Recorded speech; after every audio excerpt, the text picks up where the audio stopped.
बर्तमान पीएम किसान आड़ू नुआ अपडेट है से अपडेट के जानमा से आम चैनल के नुआ देख चले सब्सक्राइब कर वीडियो के लाइक शेयर करवाटा नहीं भूलब। जेन माने नुआ पीएम किसान टा अप्लाई करवाले चाहूच बोले गोटे प्रोब्लेम टे होछे से प्रोब्लेम टे काना जानमा वीडियो माध्यम रे अप्लाई कर देखामा।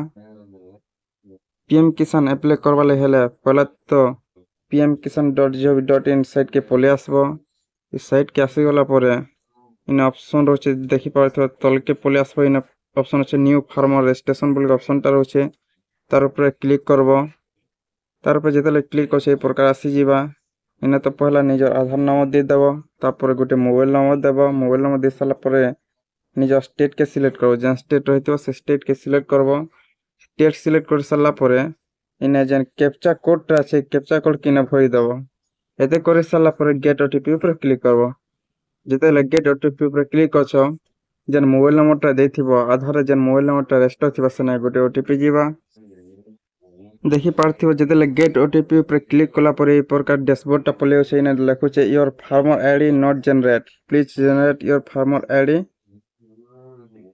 एट स्टार्ट पोर्टल बोल कर ऑप्शन टे होचे। तार माने होचे जेंडा कि फार्मर आईडी टा वर्तमान मु जाटा अप्लाई करवा ले चाहू छे पीएम किसान टा तांकर फार्मर आईडी टा नहीं बनबाताल जेतेले फार्मर आईडी टा बनी जीवा सेतेले पीएम किसान टा अप्लाई हेबा।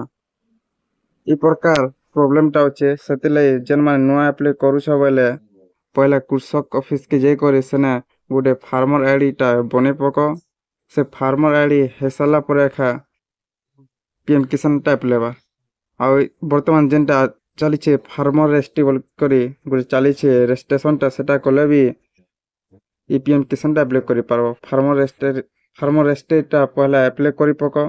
अप्लाई कला परे पीएम किसान टा अप्लाई करवाले फॉर्म टा के बढ़वा नि हेले जदी नि अप्लाई करछ फार्मर आईडी अप्लाई टा नि ही पारु छे बोले ई प्रकार ऑप्शन टा से जीवा पीएम किसान अप्लाई टा करि नि पारवा के बढ़ी नि पारे। ने लेखो छे your farmer ID not generate सतिले बोला तो फार्मर रेस्टेट अप्लाई करि पको। अप्लाई करि साला परे पीएम किसान टा अप्लाई करबो।